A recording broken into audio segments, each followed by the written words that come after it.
ਵਾਹਿਗੁਰੂ ਜੀ ਕਾ ਖਾਲਸਾ ਵਾਹਿਗੁਰੂ ਜੀ ਕੀ ਫਤਿਹ ਅਸਲਾਮ ਵਾਲੇਕਮ ਆਦਾਬ ਵਰਜ਼ ਮੈਂ ਹਾਂ ਤੁਹਾਡੀ ਹੋਸਟ ਨੀਲਮ ਕੌਰ ਮੈਂ ਟੀਵੀ84 ਦੇ ਸਾਰੇ ਦਰਸ਼ਕਾਂ ਤੇ ਸਰੋਤਿਆਂ ਦਾ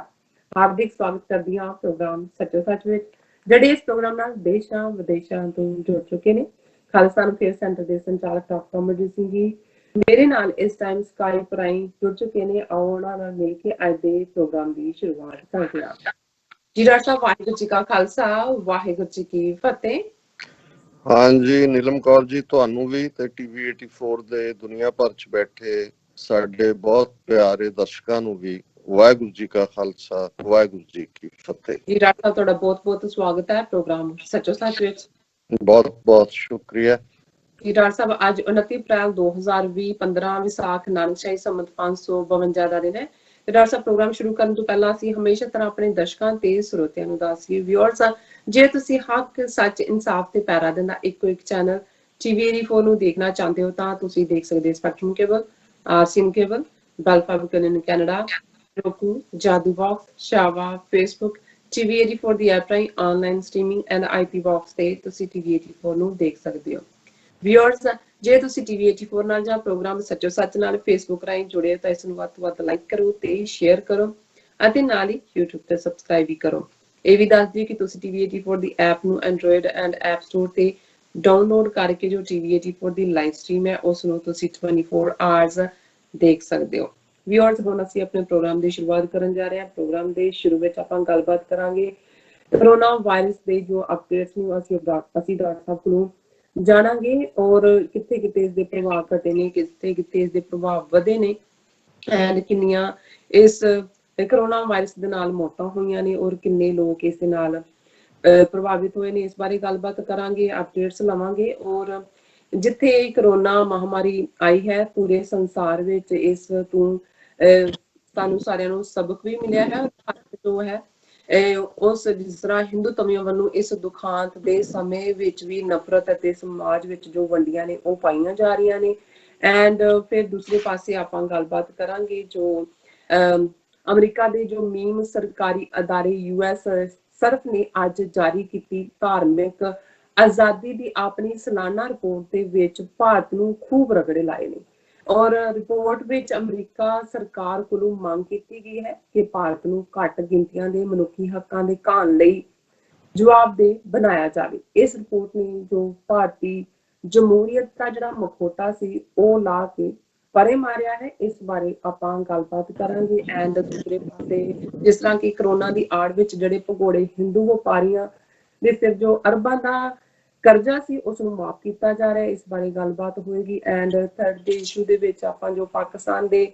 ਫੌਜੀ ਮੁਖੀ ਦਾ ਕਹਿਣਾ ਹੈ ਕਿ ਭਾਰਤ ਸਰਕਾਰ ਨੇ ਸਾਲ 2019 ਵਿੱਚ ਆਪਣੀਆਂ ਨੀਤੀਆਂ ਨਾਲ ਗੁਆਂਢ ਵਿੱਚ ਖਤਰੇ ਦੇ ਜਿਹੜੇ ਹਾਲਾਤ ਨੇ ਉਹ ਪੈਦਾ ਕਰ ਦਿੱਤੇ ਹਨ ਫੌਜੀ ਮੁਖੀ ਨੇ ਇਹ ਵੀ ਕਿਹਾ ਹੈ ਕਿ ਉਹਨਾਂ ਨੇ ਦੋ ਘਟਨਾਵਾਂ ਦਾ ਜ਼ਿਕਰ ਕੀਤਾ ਹੈ ਕਿ ਉਸ ਵਿੱਚ ਭਾਰਤੀ ਹਵਾਈ ਫੌਜ ਵੱਲੋਂ ਬਾਲਾਕੋਟ ਵਿੱਚ ਕੀਤਾ ਗਿਆ ਹਮਲਾ ਅਤੇ ਭਾਰਤ ਸਰਕਾਰ ਵੱਲੋਂ 5 ਅਗਸਤ ਨੂੰ ਜੰਮੂ ਕਸ਼ਮੀਰ ਸਟੇਟ ਵਿੱਚੋਂ ਆਰਟੀਕਲ 370 ਨੂੰ ਖਤਮ ਕਰਨਾ ਅਤੇ ਜੰਮੂ ਕਸ਼ਮੀਰ ਸਟੇਟ ਨੂੰ ਦੋ ਹਿੱਸਿਆਂ ਵਿੱਚ ਵੰਡ ਕੇ ਯੂਨੀਅਨ ਟੈਰੀਟਰੀ ਬਣਾਉਣਾ ਵਿੱਚ ਸ਼ਾਮਲ ਕੀਤਾ ਹੈ ਇਸ ਬਾਰੇ ਗੱਲਬਾਤ ਹੋਏਗੀ ਫਿਰ ਤੁਹਾਡੀ ਆਪਾਂ ਜੋ ਕਮੈਂਟਸ ਨੇ ਉਹ ਸ਼ੇਅਰ ਕਰਾਂਗੇ ਪ੍ਰੋਗਰਾਮ ਦੇ ਐਂਡ ਵਿੱਚ ਗੁਰਬਾਣੀ ਵਿਚਾਰਾਂ ਹੋਣਗੀਆਂ ਸੋ ਅਸੀਂ ਚਾਹਾਂਗੇ ਕਿ ਤੁਸੀਂ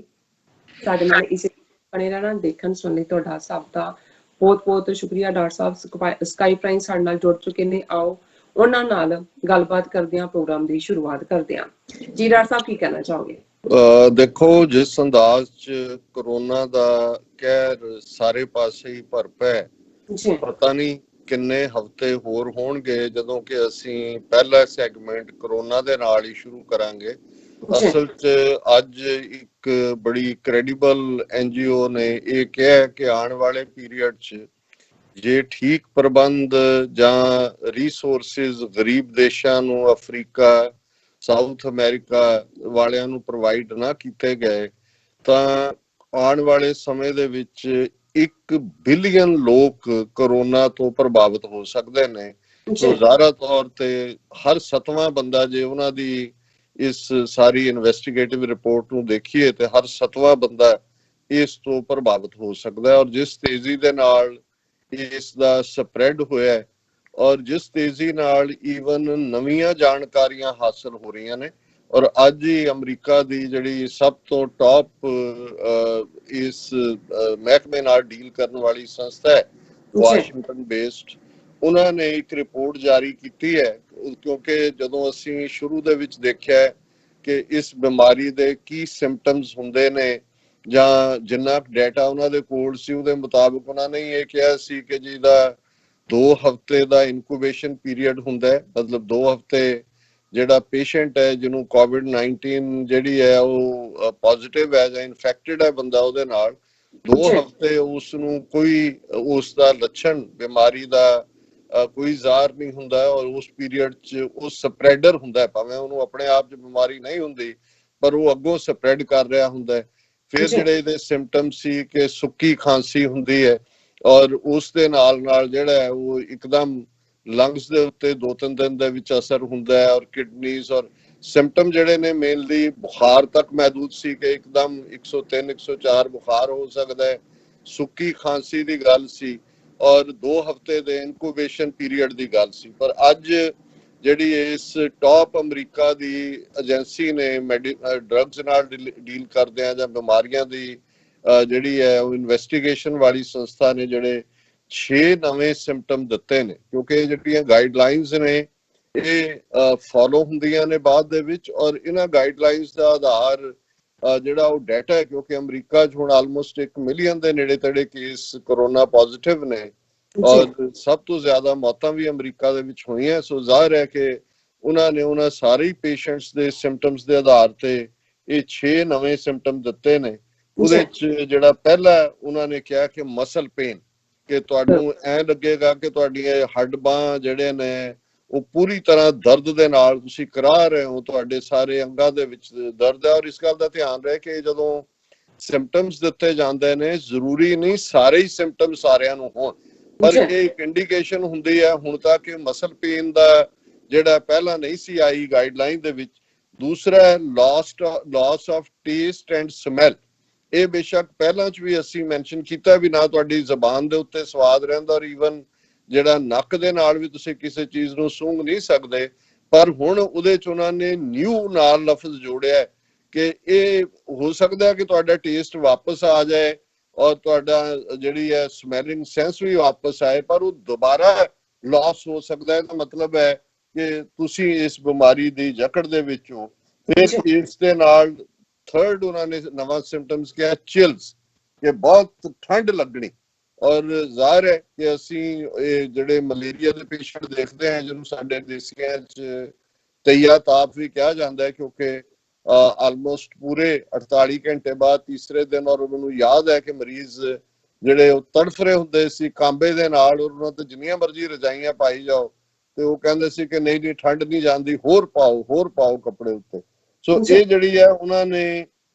ਦੋਨੋਂ ਸਿੰਪਟਮਸ ਅੱਡ ਰੱਖੇ ਨੇ, ਠੰਡ ਵੀ ਲੱਗਦੀ ਹੈ ਐਂਡ ਰਿਪੀਟਡ ਸ਼ੇਕਿੰਗ ਵਿਦ ਚਿਲਸ। ਜਿਵੇਂ ਮਲੇਰੀਆ ਦਾ ਮਰੀਜ਼ ਵੀ ਠੰਡ ਦੇ ਵਿੱਚ ਜਿਹੜਾ ਹੈ ਉਹ ਸ਼ੇਕ ਕਰ ਰਿਹਾ ਹੁੰਦਾ, ਕੰਬਣੀ ਛਿੜੀ ਉਹਨੂੰ ਅਸੀਂ ਪੰਜਾਬੀ ਚ ਕਵਾਂਗੇ। ਸੋ ਇਹਨੂੰ ਵੀ ਇਹਨਾਂ ਨੇ ਕਰੋਨਾ ਦਾ ਇੱਕ ਸਿੰਪਟਮ ਦੱਸਿਆ,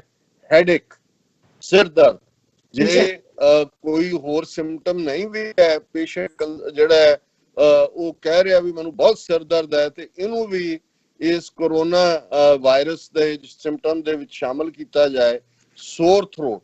ਜਿਹੜਾ ਅਸੀਂ ਕਹਿੰਦੇ ਆ ਕਿ ਦੁਖਦਾ ਗਲਾ ਜਾਂ ਗਲਾ ਪੱਕ ਗਿਆ, ਦੁਖ ਰਿਹਾ। ਸੋ ਪਹਿਲਾਂ ਸੁੱਕੀ ਖੰਘ ਦੀ ਗੱਲ ਸੀ, ਲੇਕਿਨ ਹੁਣ ਸੋਰ ਥਰੋਟ ਵੀ ਇਹਨਾਂ 6 ਸਿੰਪਟਮਸ ਦੇ ਵਿੱਚ ਸ਼ਾਮਲ ਹੈ। ਕਿਉਂਕਿ ਸਾਡੇ ਪ੍ਰੋਗਰਾਮ ਰਾਹੀਂ ਇਹ ਮੈਸੇਜ ਲੱਖਾਂ ਲੋਕਾਂ ਤੱਕ ਜਾਂਦਾ ਹੈ, ਇਸ ਲਈ ਇਹਨੂੰ ਮੈਂ ਪ੍ਰੋਗਰਾਮ ਦੇ ਸ਼ੁਰੂ ਦੇ ਵਿੱਚ ਹੀ ਮੈਂਸ਼ਨ ਕੀਤਾ ਹੈ ਕਿ ਤੁਹਾਡੇ ਆਪਣੇ ਆਲੇ ਦੁਆਲੇ ਚ, ਪਰਿਵਾਰਜਨਾਂ ਚ, ਦੋਸਤਾਂ ਚ, ਕਿਤੇ ਵੀ ਇਹ ਜਿਹੜੇ ਸਿੰਪਟਮ 6 ਐਡੀਸ਼ਨਲ ਨੇ ਇਹ ਨਜ਼ਰ ਆਉਣ ਤੇ ਫੌਰਨ ਇਸ ਗੱਲ ਦਾ ਨੋਟਿਸ ਲਿਆ ਜਾਏ। ਸੈਗਰੀਗੇਸ਼ਨ ਜਿਹੜੀ ਹੈ ਉਸ ਨੂੰ ਕੁਆਰੰਟਾਈਨ ਕਰਨ ਦੀ ਲਾਈਨ ਵੀ ਇਸ ਤੋਂ ਪਹਿਲਾਂ ਕਿ ਕੋਵਿਡ-19 ਟੈਸਟ ਹੋਏ ਜਾਂ ਕੋਈ ਹੋਰ ਟ੍ਰੀਟਮੈਂਟ ਹੋਏ, ਇਸ ਵੇਲੇ ਕੋਈ ਬਹੁਤਾ ਟ੍ਰੀਟਮੈਂਟ ਨਾਲੋਂ ਵੀ ਇਹ ਪਹਿਲਾ ਜ਼ਰੂਰੀ ਪਾਰਟ ਦਾ ਬਣ ਜਾਂਦਾ ਹੈ ਕਿ ਇਸ ਕਿਸਮ ਦੇ ਸਿੰਪਟਮਸ ਵਾਲੇ ਨੂੰ ਬਾਕੀਆਂ ਨਾਲੋਂ ਜੁਦਾ ਕੀਤਾ ਜਾਏ ਤਾਂ ਕਿ ਬਾਕੀ ਉਸ ਦਾ ਪ੍ਰਭਾਵ ਨਾ ਕਬੂਲਣ। ਹੁਣ ਇਹ ਤਾਂ ਬਿਮਾਰੀ ਨਾਲ ਸੰਬੰਧਿਤ ਜਿਹੜੀ ਬੜੀ ਪੁਖਤਾ ਜਾਣਕਾਰੀ ਹੈ ਔਰ ਜਿਹੜੀ ਕ੍ਰੈਡੀਬਲ ਹੈ, ਪਰ ਦੂਸਰੇ ਪਾਸੇ ਅਸੀਂ ਦੇਖ ਰਹੇ ਹਾਂ ਕਿ ਇਸ ਬਿਮਾਰੀ ਦੀ ਆੜ ਦੇ ਵਿੱਚ ਜਿਹੜੀ ਅਮਰੀਕਾ ਔਰ ਚਾਈਨਾ ਦੀ ਇਸ ਤੋਂ ਪਹਿਲਾਂ ਕਰੋਨਾ 19 ਦਾ ਇਹ ਕੇਸ ਦਸੰਬਰ ਚ ਚਾਈਨਾ ਚ ਆਏ, ਜਨਵਰੀ ਚ ਬਾਕੀ ਪਾਸੇ ਸ਼ੁਰੂ ਹੋਏ, ਪਰ ਉਸ ਤੋਂ ਪਹਿਲਾਂ ਲਗਭਗ ਪ੍ਰੈਜ਼ੀਡੈਂਟ ਟਰੰਪ ਦੀ ਜਿਹੜੀ ਹੈ ਉਹ ਪ੍ਰੈਜ਼ੀਡੈਂਸੀ ਦੇ ਦੌਰ ਦੇ ਸ਼ੁਰੂ ਹੋਣ ਦੇ ਨਾਲ ਹੀ ਜਿਹੜੀ ਟ੍ਰੇਡ ਵਾਰ ਚੱਲ ਰਹੀ ਸੀ ਉਹ ਜਨਵਰੀ ਤੱਕ ਪਹੁੰਚਦਿਆਂ $200 ਬਿਲੀਅਨ ਚਾਈਨਾ ਖਰੀਦੇਗਾ, ਨੈਸੈਸਰੀ $200 ਬਿਲੀਅਨ ਦਾ ਸਟਫ ਅਮਰੀਕਾ ਤੋਂ। ਇਹਦੇ ਨਾਲ ਇਹ ਲੱਗਦਾ ਸੀ ਕਿ ਪਹਿਲਾ ਜਿਹੜਾ ਸਟੈਪ ਹੈ ਇਸ ਦਾ ਟ੍ਰੇਡ ਡੀਲ ਦਾ ਉਹ ਓਵਰ ਹੈ, ਔਰ ਟਰੰਪ ਨੇ ਵੀ ਵੈਲਕਮ ਕੀਤਾ ਸੀ, ਚਾਈਨਾ ਦੇ ਪ੍ਰੈਜ਼ੀਡੈਂਟ ਸ਼ੀ ਜਿਨਪਿੰਗ ਨੇ ਵੀ ਪੋਜ਼ਿਟਿਵਿਟੀ ਦਿਖਾਈ ਸੀ। ਪਰ ਹੁਣ ਇਹ ਲੱਗਦਾ ਵੀ ਇਸ ਕੋਰੋਨਾ ਦੇ ਹਵਾਲੇ ਨਾਲ ਜਿੱਥੇ ਕਿ ਸਭ ਤੋਂ ਜ਼ਿਆਦਾ ਨੁਕਸਾਨ ਅਮਰੀਕਾ ਔਰ ਯੂਰਪ ਦਾ ਹੋਇਆ, ਜ਼ਾਹਿਰ ਹੈ ਮਿਲੀਅਨਸ ਆਫ ਜੌਬ ਗਈਆਂ, ਮਲਟੀ ਮਿਲੀਅਨ ਜਿਹੜੇ ਲੋਕ ਨੇ ਉਹ ਆਉਣ ਵਾਲੇ ਪੀਰੀਅਡ ਹੋਰ ਵੀ ਅੱਗੋਂ ਬੇਰੁਜ਼ਗਾਰ ਹੋਣਗੇ, ਵੱਡੀਆਂ ਵੱਡੀਆਂ ਫਾਈਨੈਂਸ਼ੀਅਲ ਇੰਸਟੀਟਿਊਸ਼ਨਸ ਹਿੱਲੀਆਂ, ਹਾਲਾਂ ਕੁਛ ਜਿਹੜੇ ਨੇ ਹੋਰ ਬਿਲੀਅਨਰ ਬਣੇ ਨੇ। ਪਰ ਕੁੱਲ ਮਿਲਾ ਕੇ ਅਮਰੀਕਾ ਹੋਏ ਜਾਂ ਯੂਰਪ ਦੇ ਵੀ ਵੱਡੇ ਮੁਲਕ ਜਿਨ੍ਹਾਂ ਦੇ ਵਿੱਚ ਇੰਗਲੈਂਡ ਵੀ ਹੈ, ਸਪੇਨ ਵੀ ਹੈ, ਇਟਲੀ ਵੀ ਹੈ, ਕਿਸੇ ਹੱਦ ਤੱਕ ਫਰਾਂਸ, ਇਹ ਸਾਰੇ ਸਫਰ ਕਰ ਰਹੇ ਨੇ, ਜਰਮਨੀ। ਔਰ ਇਸ ਸਾਰੇ ਨੂੰ ਹੁਣ ਜਿਹੜੀ ਬਲੇਮ ਗੇਮ ਹੈ, ਪਹਿਲਾਂ ਤਾਂ ਲੱਗਦਾ ਸੀ ਕਿ ਬਲੇਮ ਗੇਮ ਸਿਰਫ ਆਪਣੇ ਨਾਕਾਫੀ ਪ੍ਰਬੰਧਾਂ ਜਾਂ ਜਿਹੜੇ ਨਾਕਸ ਪ੍ਰਬੰਧ ਨਜ਼ਰ ਆਏ ਅਮਰੀਕਾ ਦੇ ਵਿੱਚ ਜਾਂ ਇੰਗਲੈਂਡ ਸਮੇਤ ਕੁਝ ਯੂਰਪੀਅਨ ਦੇਸ਼ਾਂ 'ਚ ਵੀ ਹੈਲਥ ਕ੍ਰਾਈਸਿਸ ਨਾਲ ਡੀਲ ਕਰਨ ਲਈ ਵੀ ਉਸ ਦੇ ਉੱਤੇ ਪਰਦਾ ਪਾਉਣ ਲਈ ਹੈ। ਪਰ ਹੁਣ ਇਹ ਲੱਗ ਰਿਹਾ ਹੈ ਕਿ ਵੀ ਇਹ ਇੱਕ ਬੜੀ ਸੀਰੀਅਸ ਜਿਹੜੀ ਹੈ ਸ਼ਕਲ ਅਖਤਿਆਰ ਕਰਦਾ ਜਾ ਰਿਹਾ, ਔਰ ਇੱਕ ਕਿਸਮ ਦੀ ਜਿਹੜੀ ਇਸ ਵੇਲੇ ਕਾਲ ਦਿੱਤੀ ਜਾ ਰਹੀ ਹੈ, ਜਿਵੇਂ ਅੱਜ ਪ੍ਰੈਜ਼ੀਡੈਂਟ ਟਰੰਪ ਦੀ ਸਟੇਟਮੈਂਟ ਜਿਹੜੀ ਕੱਲ ਦੀ ਉਹਨਾਂ ਦੀ ਪ੍ਰੈਸ ਕਾਨਫਰੰਸ ਸੀ ਕਿ ਉਹਨਾਂ ਨੇ ਕਿਹਾ US doing very serious investigation against China. So ਪਹਿਲਾਂ ਤਾਂ ਇਹ ਸੀ ਕਿ ਡੈਲੀਬਰੇਟਲੀ ਔਰ ਅਨਡੈਲੀਬਰੇਟਲੀ, ਸੋ ਜਿਉਂ ਅਸੀਂ ਦੇਖ ਰਹੇ ਹਾਂ ਕਿ ਹਰ ਚੜ੍ਹਦੇ ਸੂਰਜ ਦੇ ਨਾਲ ਜ਼ਬਾਨ ਸਖਤ ਹੁੰਦੀ ਜਾਂਦੀ ਹੈ, ਸੋ ਉਸ ਤੋਂ ਜ਼ਾਹਿਰ ਹੈ ਕਿ ਵੈਰੀ ਸੀਰੀਅਸ ਇਨਵੈਸਟੀਗੇਸ਼ਨ ਦਾ ਮਤਲਬ। ਔਰ ਉਹਨਾਂ ਨੇ ਨਾਲ ਹੀ ਜਰਮਨ ਦੇ ਹਵਾਲੇ ਨਾਲ, ਹਾਲਾਂ ਮੈਨੂੰ ਨਹੀਂ ਲੱਗਦਾ ਵੀ ਜਰਮਨ ਦੀ ਸਰਕਾਰ ਨੇ ਕੋਈ ਜਿਹੜਾ ਉਹਨਾਂ ਨੂੰ ਬਿੱਲ ਭੇਜਿਆ, ਪਰ ਉਹਨਾਂ ਨੇ ਨਾਲ ਹੀ ਕਿਹਾ ਕਿ ਭਾਈ ਜਰਮਨ ਨੇ ਤਾਂ ਜਿਹੜਾ ਉਹ $140 ਬਿਲੀਅਨ ਮੰਗੇ ਨੇ, ਅਸੀਂ ਜਿਹੜਾ ਇਸ ਦੇ ਉੱਤੇ ਜਿਹੜਾ ਇਹ ਤਾਂ ਹੋਰ ਵੀ ਜਿਹੜਾ ਸਾਡਾ ਬਣਦਾ ਔਰ ਅਸੀਂ ਦੱਸਾਂਗੇ ਕਿ ਅਸੀਂ ਕੀ ਕਲੇਮ ਕਰਨਾ। ਸੋ ਆਲਰੇਡੀ ਅਮਰੀਕਾ ਦੀ ਇੱਕ ਸਟੇਟ ਮਿਜ਼ੂਰੀ ਦੇ ਵਿੱਚ ਜਿਹੜਾ ਲਾ ਸੂਟ ਵੀ ਚਾਈਨਾ ਦੇ ਅਗੇਂਸਟ ਕੀਤਾ, ਔਰ ਉਹਦੇ ਚ ਖਾਸ ਤੌਰ ਤੇ ਜਿਹੜੀ ਪ੍ਰੈਜ਼ੀਡੈਂਟ ਟਰੰਪ ਦੀ ਸਾਰੀ ਬਾਡੀ ਲੈਂਗੁਏਜ ਵੀ ਹੈ ਔਰ ਉਹ ਸਾਰੇ ਦੇ ਉੱਤੇ ਜਿਹੜੀ ਉਹਨਾਂ ਦੀ ਸ਼ਬਦਾਵਲੀ ਵੀ ਹੈ, ਉਹਦੇ ਚ ਉਹਨਾਂ ਨੇ ਕਿਹਾ ਕਿ ਜਦੋਂ ਉਹਨਾਂ ਨੂੰ ਪੁੱਛਿਆ ਗਿਆ ਕਿ Germany planning to send a bill to China for euro 130 billion for the damages, ਜਿਹੜਾ ਕਿ $140 ਬਿਲੀਅਨ ਅਮਰੀਕਨ ਡਾਲਰ ਬਣਦਾ ਕਿਉਂਕਿ ਯੂਰੋ ਜ਼ਿਆਦਾ ਭਾਰਾ ਹੈ ਡਾਲਰ ਨਾਲੋਂ। Would your administration look at doing the same? और उदा जवाब दिंदे ने, well, we can do something much easier than that. We have ways of doing things a lot easier than that. और ਇਹ ਜਿਹੜਾ ਮਤਲਬ ਜ਼ਾਹਿਰ ਹੈ ਕਿ ਜਦੋਂ ਇਸ ਕਿਸਮ ਦੀ ਜ਼ਬਾਨ ਵਰਤੀ ਜਾਂਦੀ ਹੈ, ਸੋ ਇਹ ਲੱਗ ਰਿਹਾ ਹੈ ਵੀ ਅਮਰੀਕਾ ਦੀ ਲੌਬੀ ਕਿਤੇ ਨਾ ਕਿਤੇ ਹੋਰ ਵੀ ਚੱਲ ਰਹੀ ਹੈ। ਔਰ ਆਲਰੇਡੀ ਇਸ ਕਿਸਮ ਦੀਆਂ ਖਬਰਾਂ ਨੇ, ਇਸ ਤੋਂ ਪਹਿਲਾਂ ਪ੍ਰੈਜ਼ੀਡੈਂਟ ਟਰੰਪ ਕਹਿ ਚੁੱਕੇ ਨੇ ਕਿ ਲੈਸਨ ਇਸ ਸਭ ਦਾ ਇਹ ਹੈ, ਔਰ ਮੋਦੀ ਨੇ ਵੀ ਉਹੀ ਰਿਪੀਟ ਕੀਤਾ ਕਿ ਜੀ ਅਸੀਂ ਆਪਣੀਆਂ ਮੈਨੂਫੈਕਚਰਿੰਗ ਜਿਹੜੀ ਆ ਆਪਣੇ ਮੁਲਕ 'ਚ ਹਰ ਚੀਜ਼ ਦੀ ਕਰੀਏ। ਸੋ ਜ਼ਾਹਿਰ ਹੈ ਕਿ ਇਸ ਵੇਲੇ 18 ਦੇ ਕਰੀਬ ਜਿਹੜੇ ਪ੍ਰੋਮੀਨੈਂਟ ਮੈਨੂਫੈਕਚਰਿੰਗ ਕੰਪਨੀਆਂ ਨੇ ਜਿਹੜੀਆਂ ਚਾਈਨਾ ਦੇ ਵਿੱਚ ਕਰਦੀਆਂ ਸੀ ਮੈਨੂਫੈਕਚਰ, ਉਹਨਾਂ ਨੇ ਆਪਣਾ ਜਿਹੜਾ ਉੱਥੋਂ ਕੱਢ ਲਿਆ, ਔਰ ਉਹ ਕੁਝ ਜਿਹੜੀਆਂ ਨੇ ਉਹ ਵੀਅਤਨਾਮ ਦੇ ਵਿੱਚ ਉਹਨਾਂ ਨੇ ਆਪਣੇ ਯੂਨਿਟ ਲਾਏ ਨੇ, ਕੁਝ ਤਾਈਵਾਨ ਦੇ ਵਿੱਚ ਗਏ ਨੇ, ਇੱਕ ਜਾਂ ਦੋ ਇੰਡੀਆ ਵੱਲ ਵੀ ਰੁਖ ਕਰ ਰਹੇ ਨੇ। ਸੋ ਇਸ ਸਾਰੇ ਨੂੰ ਲੈ ਕੇ ਵੀ ਇੰਡੀਆ ਦੇ ਵਿੱਚ ਵੀ ਬੜਾ ਜਿਵੇਂ ਉਹਨਾਂ ਦੇ ਗਡਕਰੀ ਉਹਨਾਂ ਦਾ ਮਿਨਿਸਟਰ ਹੈ, ਮਹਾਰਾਸ਼ਟਰ ਦਾ ਚੀਫ ਮਿਨਿਸਟਰ ਵੀ ਰਿਹਾ, ਉਹਨੇ ਕਿਹਾ ਕਿ ਜੀ ਇਹ ਸਾਡੀ ਬਹੁਤ ਹੁਣ ਵਧੀਆ ਓਪਰਚੁਨਿਟੀ ਹੈ ਕਿ ਚੀਨ ਚੋਂ ਜਿਹੜੀਆਂ ਕੰਪਨੀਆਂ ਨਿਕਲ ਰਹੀਆਂ ਨੇ ਨਿਕਲਣਗੀਆਂ ਆਉਣ ਵਾਲੇ ਪੀਰੀਅਡ 'ਚ। ਭਾਰਤ ਅਸੀਂ ਵੀ ਡੈਮੋਕ੍ਰੇਸੀ ਹੈ ਔਰ ਅਸੀਂ ਇੱਕ ਆਈਡੀਅਲ ਉਹਨਾਂ ਦੀ ਡੈਸਟੀਨੇਸ਼ਨ ਹੋ ਸਕਦੇ ਹਾਂ। ਔਰ ਲੇਕਿਨ ਇਸ ਸਾਰੇ ਦੇ ਜਦੋਂ ਟਰੰਪ ਨੇ ਇਸ ਦੇ ਉੱਤੇ ਆਪਣਾ ਫਾਈਨਲ ਕਮੈਂਟ ਕੀਤਾ ਔਰ ਉਹਨਾਂ ਨੇ ਕਿਹਾ ਕਿ if you look at the world, I mean this is a worldwide damage, this is damage to the US, this is damage to the world, said the president. और उन्होंने नाल ये कहा कि there are lot of ways one can hold China accountable for the spread of virus, we are doing very serious investigations. As you probably know, we are not happy with China. So ਇਸ ਸਾਰੇ ਤੋਂ ਇਹ ਲੱਗਦਾ ਹੈ ਕਿ ਦੁਨੀਆ ਦੇ ਵਿੱਚ ਜਿਹੜੀ ਇੱਕ ਪੋਲਰਾਈਜੇਸ਼ਨ ਹੋਏਗੀ ਇਸ ਤੋਂ ਬਾਅਦ, ਉਹਦੇ ਚ ਚਾਈਨਾ ਨੂੰ ਜਿਹੜਾ ਉਹ ਟਾਰਗੇਟ ਕੀਤਾ ਜਾਏਗਾ, ਔਰ ਅਮਰੀਕਾ ਦੁਨੀਆ ਦੇ ਦੇਸ਼ਾਂ ਦੇ ਸਾਹਮਣੇ ਉਸ ਕਿਸਮ ਦੀ ਲਾਈਨ ਨਹੀਂ ਰੱਖੇਗਾ ਜਿਵੇਂ ਜੂਨੀਅਰ ਬੁਸ਼ ਨੇ 9/11 ਤੋਂ ਬਾਅਦ ਦੁਨੀਆ ਦੇ ਦੇਸ਼ਾਂ ਨੂੰ ਕਿਹਾ ਸੀ ਕਿ either you are with us ਔਰ ਅਗੇਂਸਟ ਅਸ। ਸੋ ਇਸ ਸਾਰੇ ਚੋਂ ਇੱਕ ਨਵੀਂ ਕਿਸਮ ਦੀ ਪੋਲਰਾਈਜੇਸ਼ਨ, ਜਿਸ ਦੇ ਵਿੱਚ ਜਿਹੜੀ ਕਦੇ ਕੋਲਡ ਵਾਰ ਈਰਾ ਦੇ ਵਿੱਚ ਸੋਵੀਅਤ ਯੂਨੀਅਨ ਔਰ ਅਮਰੀਕਾ ਦੇ ਵਿਚਾਲੇ ਸੀ, ਔਰ ਜਿਵੇਂ ਅਮਰੀਕਾ ਜਿਹੜਾ ਉਹਨਾਂ ਫੋਰਸਿਸ ਨੂੰ ਸਪੋਰਟ ਕਰਦਾ ਸੀ ਜਿਹੜੀਆਂ ਸੋਵੀਅਤ ਯੂਨੀਅਨ ਦੇ ਖਿਲਾਫ ਨੇ, ਸੋਵੀਅਤ ਯੂਨੀਅਨ ਉਹਨਾਂ ਮੁਲਕਾਂ ਨੂੰ ਜਾਂ ਉਹਨਾਂ ਦਹਿਸ਼ਤਗਰਦ ਜਾਂ ਪੋਲੀਟਿਕਲ ਜਿਹੜੀਆਂ ਮਿਲੀਟੈਂਟ ਆਰਗੇਨਾਈਜੇਸ਼ਨਸ ਨੂੰ ਸਪੋਰਟ ਕਰਦਾ ਸੀ ਜਿਹੜੀਆਂ ਅਮਰੀਕਾ 'ਚ ਨੇ, ਜਿਹੜੇ ਅਮਰੀਕਾ ਦੇ ਖਿਲਾਫ ਸਨ। ਸੋ ਇਸ ਤਰੀਕੇ ਨਾਲ ਦੁਨੀਆ ਦੇ ਲਗਭਗ 70 ਦੇਸ਼ਾਂ ਦੇ ਵਿੱਚ ਇਨਸਰਜੈਂਸੀਜ਼ ਜਾਂ ਫਰੀडम ਸਟਰਗਲ ਔਰ ਦੂਸਰਾ ਚੀਜ਼ ਇਹ ਸਾਰਾ ਚੱਲ ਰਿਹਾ ਸੀ। ਹੁਣ ਇਹ ਲੱਗਦਾ ਹੈ ਕਿ ਵੀ ਇਹ ਸਾਰਾ ਜਿਹੜਾ ਟ੍ਰੈਂਡ ਹੈ ਆਉਣ ਵਾਲੇ ਪੀਰੀਅਡ ਦੇ ਵਿੱਚ ਚਾਈਨਾ ਔਰ ਅਮਰੀਕਾ ਦੇ ਹਵਾਲੇ ਨਾਲ ਦੇਖਣ ਨੂੰ ਆਏਗਾ। ਔਰ ਇਸ ਸਾਰੇ ਦੇ ਵਿੱਚ ਅਸੀਂ ਇਹ ਵੀ ਦੇਖ ਰਹੇ ਹਾਂ ਕਿ ਜਿਹੜੀਆਂ ਇਸ ਪੀਰੀਅਡ 'ਚ ਕਰੋਨਾ ਦੇ ਹਵਾਲੇ ਨਾਲ ਕੁਝ ਜਿਹੜੇ ਜਿਹਨੂੰ ਅਸੀਂ ਔੜ ਪੌੜ ਕਹਿੰਦੇ ਆ ਦੇਸੀ ਕਿਸਮ ਦੇ ਨੁਸਖੇ, ਉਹਨਾਂ 'ਚ ਜਦੋਂ ਇਹਨਾਂ ਦਾ ਜਿਹੜਾ ਅਸਿਸਟੈਂਟ ਕਮਿਸ਼ਨਰ ਪੁਲਿਸ ਮਰਿਆ ਕੋਹਲੀ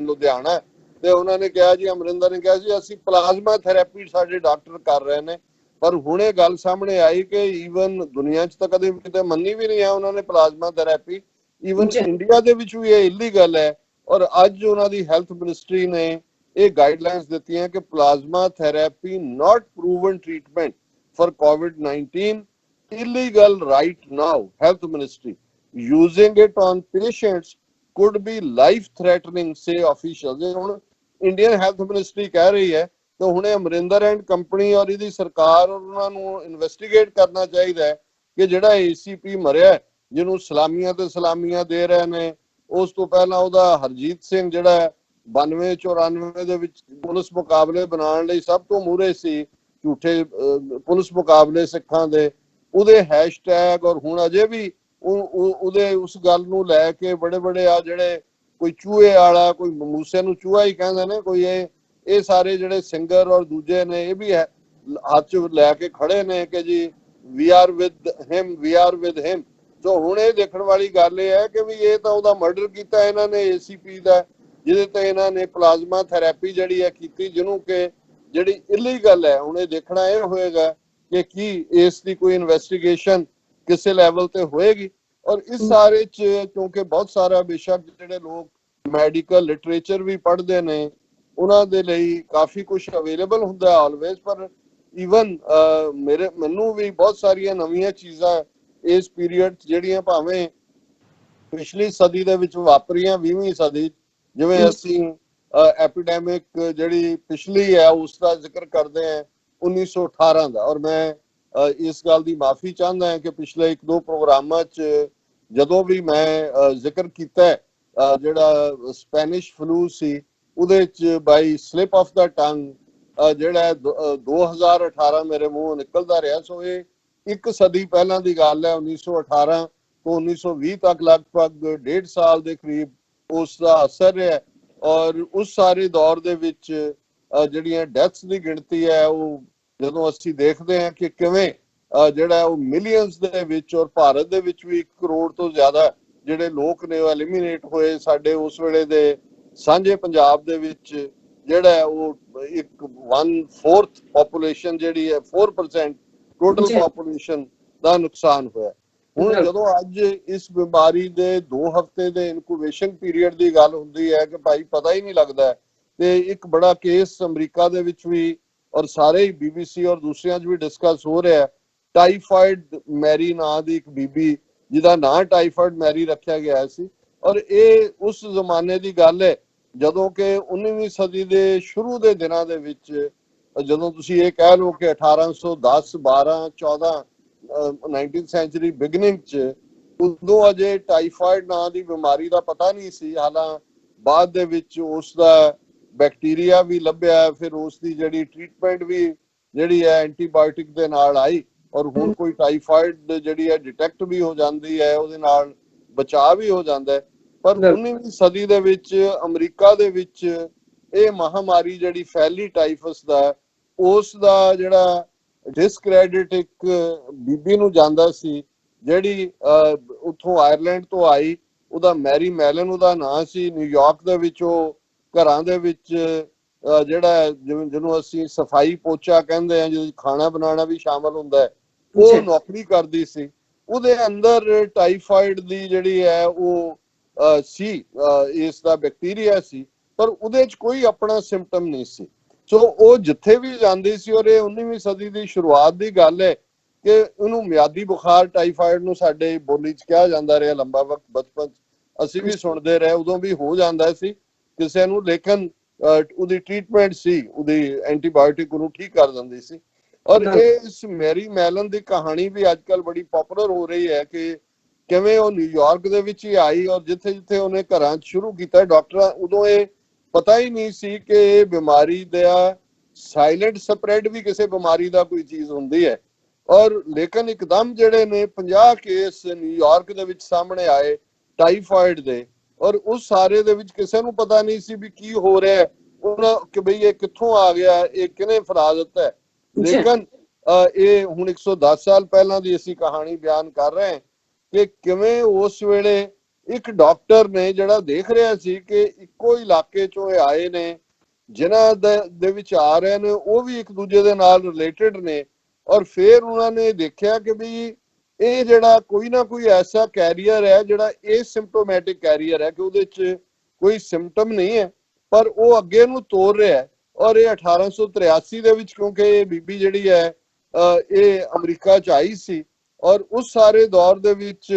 ਇਹ ਐਂਡ ਤੱਕ ਹੁੰਦੇ ਆ, ਕਿਉਂਕਿ ਮੈਂ ਜਿਹੜਾ 19ਵੀਂ ਸਦੀ ਦੀ ਜਦੋਂ ਗੱਲ ਕਰ ਰਿਹਾ ਤੇ 1883 ਦੀ ਆਇਰਲੈਂਡ 'ਚੋਂ ਅਮਰੀਕਾ ਆਈ, ਉਦੋਂ ਬਿਲਕੁਲ ਜਵਾਨੀ ਦੀ ਉਮਰ ਸੀ। ਔਰ ਇਹ ਜਿਹੜਾ ਇਹਦੇ ਸਪਰੈਡ ਦੀ ਕਹਾਣੀ ਹੈ ਲੌਂਗ ਆਈਲੈਂਡ ਸਾਡੇ ਨਿਊਯਾਰਕ ਦੇ ਵਿੱਚ ਹੀ ਉਸ ਤੋਂ ਸ਼ੁਰੂਆਤ ਹੁੰਦੀ ਹੈ। ਔਰ 30 ਮਾਮਲੇ ਜਿਹੜੇ ਨੇ ਡਾਕਟਰਾਂ ਲਈ ਪਰੇਸ਼ਾਨੀ ਦਾ ਕਾਰਨ ਬਣੇ, ਔਰ ਜਦੋਂ ਉਹਦੀ ਭਾਲ ਸ਼ੁਰੂ ਹੋਈ ਤੇ ਫਿਰ ਇਹ ਸਾਹਮਣੇ ਆਇਆ ਕਿ ਵੀ ਇਹਨਾਂ ਸਾਰਿਆਂ ਦਾ ਹੀ ਸਬੰਧ ਜਾ ਕੇ ਮੈਰੀ ਨਾਲ ਜੁੜਦਾ ਹੈ। ਉਹ ਜਿਹਨੂੰ ਵੀ ਅੱਗੋਂ ਜਿਹਦੇ ਕੋਲ ਉਹ ਕੰਮ ਕਰਦੀ ਸੀ ਉਹਨਾਂ ਦੇ ਅੱਗੋਂ ਰਿਸ਼ਤੇਦਾਰ, ਫਿਰ ਉਹਨਾਂ ਦੇ ਰਿਸ਼ਤੇਦਾਰ, ਸੋ ਉਹਨਾਂ ਨੇ ਉਹਨੂੰ ਮੈਰੀ ਮੈਲਨ ਨੂੰ ਜਿਹੜਾ ਹੈ ਉਹ ਆਈਸੋਲੇਟ ਕਰ ਦਿੱਤਾ ਹੈ ਬਿਲਕੁਲ, ਔਰ ਉਹਦੇ ਨਾਲ ਕਿਸੇ ਵੀ ਦਾ ਵੀ ਸੰਪਰਕ ਜਿਹੜਾ ਹੈ ਉਹ ਬੰਦ ਕਰ ਦਿੱਤਾ ਹੈ। ਔਰ ਇਸ ਸਾਰੇ ਚੋਂ ਜਿਹੜਾ ਉਹਨੂੰ ਉਹਨਾਂ ਨੇ ਲਗਭਗ 3 ਸਾਲ ਉਹ ਇੱਕ ਆਲੇ ਜੇ ਦੇ ਵਿੱਚ ਉਹਦਾ ਰੋਟੀ ਰੱਖ ਦਿੰਦੇ ਸੀ, ਉਹ ਖਾ ਕੇ ਉੱਥੇ ਹੀ ਰਹਿੰਦੇ ਸੀ, ਉਹਨੂੰ ਮਿਲਣ ਨਹੀਂ ਦਿੱਤਾ। ਫਿਰ ਉਹਨਾਂ ਨੇ 3 ਸਾਲ ਤੱਕ ਜਦੋਂ ਕਿ ਸਾਰਾ ਇਹ ਕੰਟਰੋਲ ਹੋ ਗਿਆ, ਫਿਰ ਉਹਨਾਂ ਨੇ ਉਹਨੂੰ ਟੈਸਟ, ਉਹ ਤਾਂ ਹੈ ਵੀ ਨਹੀਂ ਸੀ, ਉਦੋਂ ਵੀ ਨਹੀਂ ਸੀ ਉਹਨੂੰ ਕੋਈ ਉਹਦਾ ਬਿਮਾਰੀ ਦਾ ਸਿੰਪਟਮ। ਔਰ ਇਸ ਸਾਰੇ ਚੋਂ 1907 ਤੋਂ 1910 ਤੱਕ ਉਹਨੂੰ ਇੱਕ ਕਮਰੇ 'ਚ ਰੱਖ ਕੇ ਔਰ ਫਿਰ ਉਹਨਾਂ ਨੇ ਜਿਹੜਾ ਉਸ ਨੂੰ ਛੱਡ ਦਿੱਤਾ। ਪਰ ਇਹ ਕਹਾਣੀ ਇੱਥੇ ਨਹੀਂ ਮੁੱਕੀ। ਉਹਨਾਂ ਨੇ ਜਿਹੜਾ 1910 ਚ 3 ਸਾਲ ਬਾਅਦ ਉਹਨਾਂ ਨੇ ਕਿਹਾ ਜੀ ਇਹਨੂੰ ਹੁਣ ਕੁਆਰੰਟਾਈਨ ਸੈਂਟਰ 'ਚੋਂ ਜਾਣ ਦੀ ਇਜਾਜ਼ਤ ਦੇ ਦਿਓ। ਇਹ ਆਪਣਾ ਉਹਦੇ ਤੋਂ ਸ਼ਰਤਾਂ ਲਈਆਂ ਕਿ ਖਾਣਾ ਬਣਾਉਣ ਦਾ ਕੰਮ ਨਹੀਂ ਕਰੇਗੀ, ਕਿਸੇ ਦੇ ਖਾਣੇ ਨੂੰ ਹੱਥ ਨਹੀਂ ਲਾਏਗੀ। ਔਰ ਇਹ ਜਿਹੜੀ ਹੈ, ਪਰ ਹੁਣ ਉਹਨੇ ਕੁਛ ਤਾਂ ਆਪਣੇ ਗੁਜ਼ਾਰੇ ਲਈ ਕਰਨਾ ਸੀ। ਉਹਨਾਂ ਜ਼ਮਾਨੇ ਚ ਅੱਜ ਵਾਂਗ ਕੋਈ ਸੋਸ਼ਲ ਸਿਕਿਉਰਿਟੀ ਨਹੀਂ ਸੀ ਕਿ ਕੋਈ ਤੁਸੀਂ ਨਾਂ ਨਹੀਂ ਬਦਲ ਸਕਦੇ ਜਾਂ ਸਿਟੀਜ਼ਨਸ਼ਿਪ ਦਾ ਰੌਲਾ ਨਹੀਂ ਸੀ। ਉਹਨੇ ਆਪਣਾ ਨਾਂ ਹੀ ਬਦਲ ਕੇ ਅੱਡ-ਅੱਡ ਨਾਵਾਂ ਦੇ ਉੱਤੇ ਉਹ ਆਪਣਾ ਕੰਮ ਕਰਨ ਲੱਗ ਗਈ। ਜ਼ਾਹਿਰ ਹੈ ਕਿ ਵੀ ਉਹਦੇ ਚ ਖਾਣਾ ਬਣਾਉਣ ਦਾ ਕੰਮ ਵੀ ਸੀ। ਔਰ ਇਹ ਗੱਲ ਚੱਲ ਹੀ ਰਹੀ ਸੀ ਕਿ ਕੁਝ ਸਾਲਾਂ ਬਾਅਦ ਉਹਨਾਂ ਨੇ ਦੇਖਿਆ ਕਿ 20 ਲੋਕ ਜਿਹੜੇ ਨੇ ਹੋਰ ਕਿਸੇ ਹੋਰ ਸਟੇਟ ਦੇ ਵਿੱਚ ਅਚਾਨਕ ਬੁਖਾਰ ਦੇ ਨਾਲ ਪ੍ਰਭਾਵਿਤ ਨੇ। ਔਰ ਉਹਨਾਂ ਨੇ ਦੇਖਿਆ ਵੀ ਇਹ ਨਾ ਤਾਂ ਕੋਈ ਹੋਰ ਹੈ ਜਿਹੜੀ ਘਰਾਂ 'ਚ ਕੰਮ ਕਰਨ ਵਾਲੀ ਹੈ ਜਿਹੜੀ ਸਾਰਿਆਂ 'ਚ ਹੈ, ਪਰ ਡਾਕਟਰ ਜਾਰਜ ਸੌਪਰ ਜਿਹਨੇ ਪਹਿਲਾਂ ਮੈਰੀ ਨੂੰ ਲੱਭਿਆ ਸੀ, ਉਹਨੇ ਲੱਭ ਲਿਆ ਵੀ ਇਹੀ ਹੈ। ਔਰ ਇਸ ਵਾਰ ਉਹਨਾਂ ਨੇ ਮੈਰੀ ਨੂੰ ਫਿਰ ਜਾ ਕੇ ਜਿਹੜਾ ਅਰੈਸਟ ਕਰਵਾਇਆ, ਕਿਉਂਕਿ ਉਹਦੇ ਦੇ ਖਿਲਾਫ ਚਾਰਜ ਤਾਂ ਕੋਈ ਨਹੀਂ ਸੀ। ਔਰ ਜਿਹੜੇ ਉਹਦੇ 'ਚ ਇਹ ਟਾਈਫਾਇਡ ਦਾ